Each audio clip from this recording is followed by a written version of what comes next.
Palestinian-American attorney Layla Rahman was stopped from boarding her flight from San Francisco to Washington when security claimed her boarding pass was fake.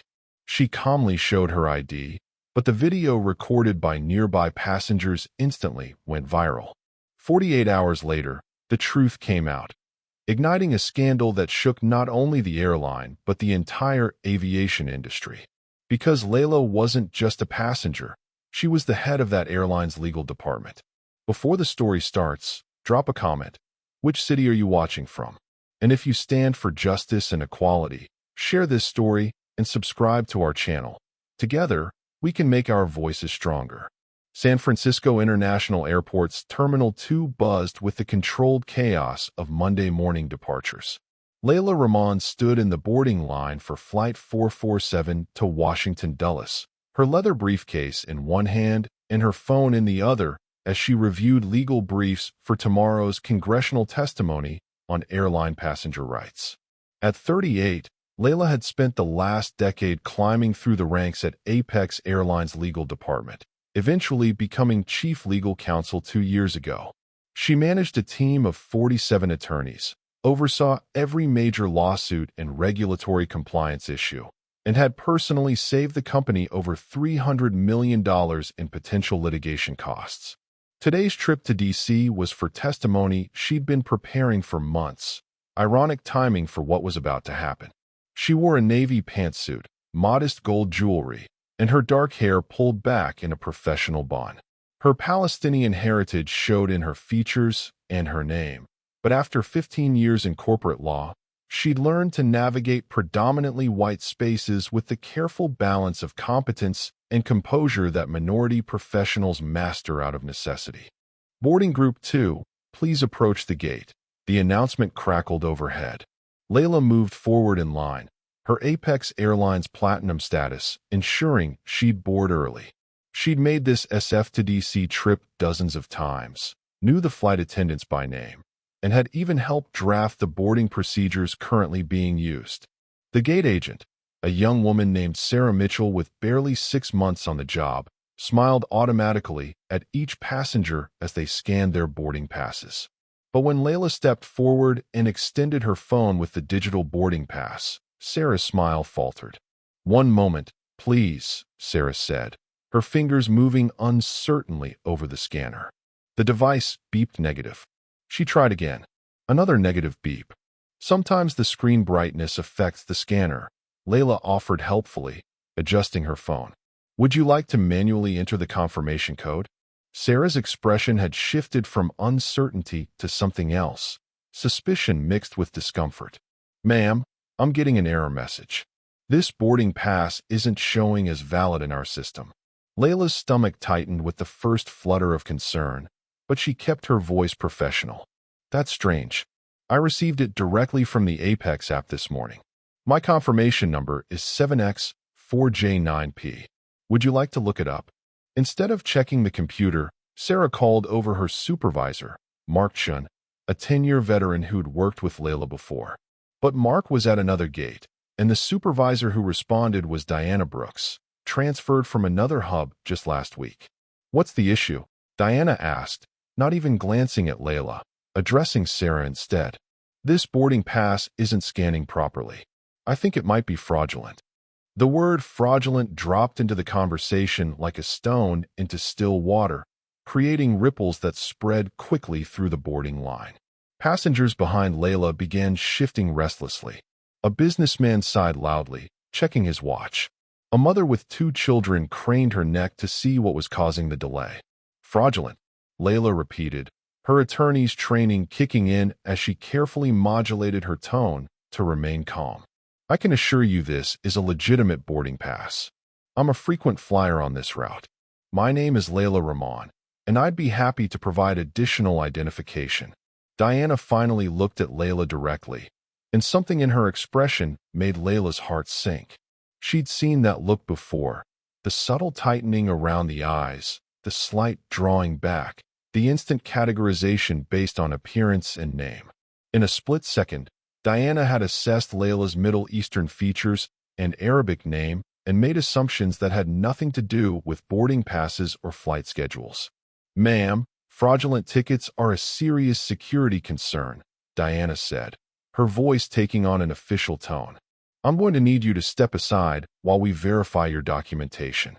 I understand security is important, Layla replied evenly. But I have a valid ticket.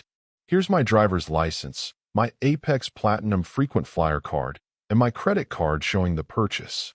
She extended her wallet, but Diana didn't take it. Instead, she reached for her radio. Security to gate 47, please. We have a potential boarding pass fraud situation. The words security and fraud in the same sentence caused an immediate reaction in the boarding line. Passengers stepped back from Layla as if she were radioactive. The businessman made an exaggerated show of moving his carry-on away from her. The mother pulled her children behind her protectively, and the phones came out. At least 5 passengers in Layla's immediate vicinity raised their devices, some openly filming, others trying to be discreet about it. In 2024, every public confrontation was potential viral content, and this scene had all the elements: airport drama, security allegations, and a woman who clearly didn't fit someone's stereotype of who belonged in the boarding line. This is ridiculous, Layla said, her professional composure starting to crack. I work for Apex Airlines. I'm chief legal counsel. My employee ID is in my briefcase, and if you just check your computer system. Ma'am, please don't make this more difficult, Diana interrupted. If your documentation is legitimate, we'll verify it, and you'll be on your way. But right now, you need to step out of the boarding line. 2 TSA officers arrived, their presence escalating the situation from awkward to alarming. Other passengers in the terminal were stopping to watch now. A woman whispered loudly enough for Layla to hear. I knew something looked suspicious about her. Layla felt the familiar burn of humiliation rising in her chest. She'd spent her entire career proving herself, working twice as hard for every promotion, carefully managing her appearance and demeanor to combat stereotypes about Middle Eastern women. She'd sat in boardrooms and courtrooms and congressional hearings commanding respect through sheer competence.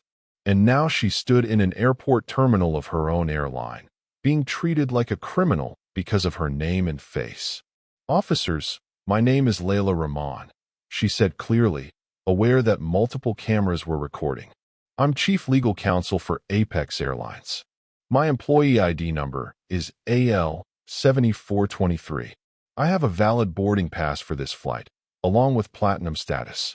This is a misunderstanding that can be quickly resolved if the gate supervisor would check the employee database. One of the TSA officers, whose name tag read Johnson, looked uncomfortable. Ma'am, if you're an airline employee, you should have your company ID visible. It's in my briefcase, Layla explained, starting to open it. I can show you. Don't open the bag, Diana said sharply. Security needs to inspect it first. The implication was clear. Layla wasn't just suspected of ticket fraud now. Her briefcase was being treated as a potential threat. The absurdity would have been laughable if it weren't so degrading. This briefcase contains confidential legal documents, Layla said, her voice hardening. I'm happy to show my ID, but I'm not consenting to a random search without probable cause. As an attorney, I know my rights, and as an airline employee, I know your procedures. Nothing about this is following protocol. Her assertion of rights seemed to make Diana more defensive rather than less. Ma'am, if you're refusing to cooperate with security procedures, I'm not refusing anything. I'm stating facts. You've accused me of fraud without checking your system. You've called security without cause. And you're treating me as a threat based on absolutely no evidence. A voice cut through the tension. What the hell is going on here? Mark Chun, the supervisor Layla knew, had finally arrived from the other gate. He took one look at Layla, and his face went pale. Ms. Rahman? What? Why are you? He turned to Diana with barely controlled anger. Do you have any idea who this is? Diana's certainty wavered for the first time. She tried to board with a fraudulent pass. That is our chief legal counsel, Mark said, his voice dropping to a horrified whisper that still carried to the recording phones. She literally runs our legal department. She reports directly to the CEO. The color drained from Diana's face. Sarah looked like she might faint. The TSA officers stepped back slightly, clearly wanting no part of what was rapidly becoming a corporate disaster. Layla watched the recognition dawn and felt no satisfaction, only exhaustion. "Check the system now," she said quietly. "You'll find my boarding pass is perfectly legitimate. You'll also find my employee record, my platinum status, and my travel history showing I make this exact trip twice a month." Mark was already at the computer, his fingers flying across the keyboard. "The boarding pass is valid. She's in seat 2A, first class. Her status is..." He stopped, staring at the screen. "Oh God, it's flagged." "Flagged?" Layla asked, her attorney instincts suddenly alert. "Flagged how?" Mark looked sick. "There's an internal security flag on your name. Automatically generated. It's part of a screening algorithm we implemented 6 months ago." The pieces clicked into place in Layla's mind with horrifying clarity.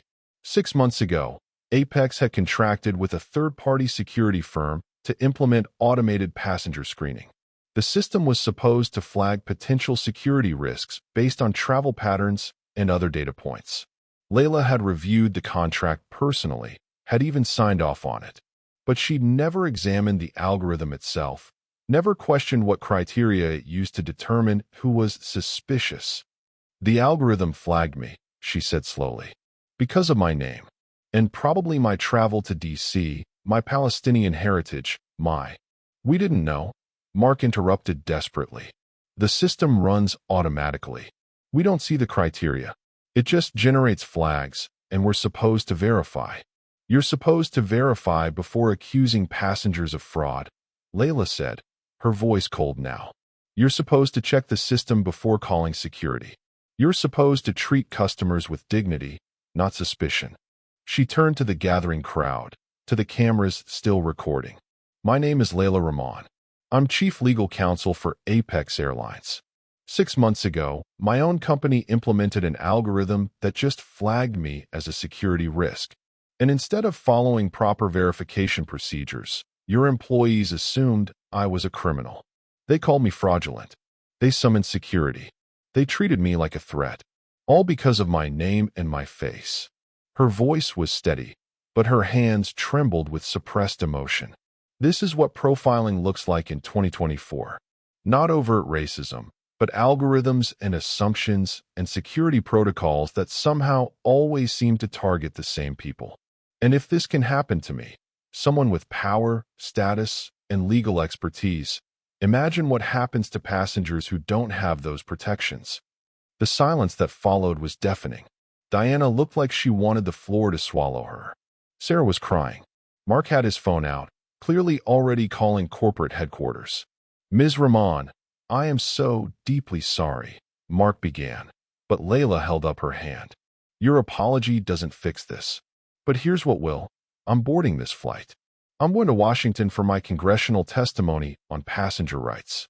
And when I return, I'm launching a complete audit of every security system we use, every algorithm we've implemented, and every policy that allows this kind of discrimination to happen.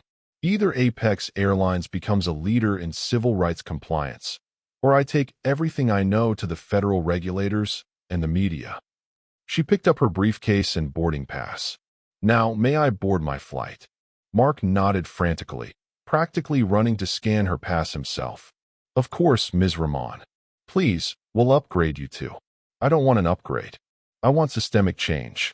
As Layla walked down the jet bridge, she could hear the murmur of voices behind her, the excited chatter of passengers who'd witnessed and recorded the confrontation. By the time the plane took off, the videos would be online. By the time she landed in DC, they'd be viral. And by tomorrow, Apex Airlines would be facing the biggest public relations crisis in its history. But more importantly, they'd be facing Layla Rahman, not as a victim, but as the legal force who knew every vulnerable point in their operation, every liability, every potential lawsuit. She'd been on their side for 10 years. Now she was about to become their most formidable opponent and their best chance at redemption. The congressional testimony she'd prepared took on new urgency. She'd been planning to discuss passenger rights in theory, Now she'd be discussing them from personal experience, with viral video evidence and the full weight of corporate insider knowledge behind her words. 72 hours later, Apex Airlines announced sweeping reforms. Immediate suspension of the algorithmic screening system, comprehensive audit of all security procedures, mandatory bias training for all employees, and the establishment of a passenger advocacy board to review discrimination complaints. The company also published unprecedented transparency reports detailing every security flag and verification in the previous year, revealing patterns of discrimination that shocked even industry insiders. Layla's testimony to Congress became the catalyst for federal legislation requiring airlines to disclose their screening criteria and prove their algorithms weren't discriminatory. 6 other major airlines voluntarily adopted similar reforms to avoid becoming the next viral disaster. And Diana Brooks, the supervisor who'd started it all, became an unlikely advocate for change, using her mistake as a teaching tool in sensitivity training across the industry. But for Layla, the victory was bittersweet. She'd won systemic change, but only by being humiliated first. She'd protected future passengers, but couldn't undo her own degrading experience. She'd proven that justice was possible, but only after injustice had been viral. Still, as she boarded her next flight, greeted by name, treated with dignity, observing new protocols that protected all passengers, she allowed herself a moment of satisfaction. Sometimes change requires a champion willing to transform personal pain into public protection. And sometimes the most powerful legal victory is the one you win against your own side.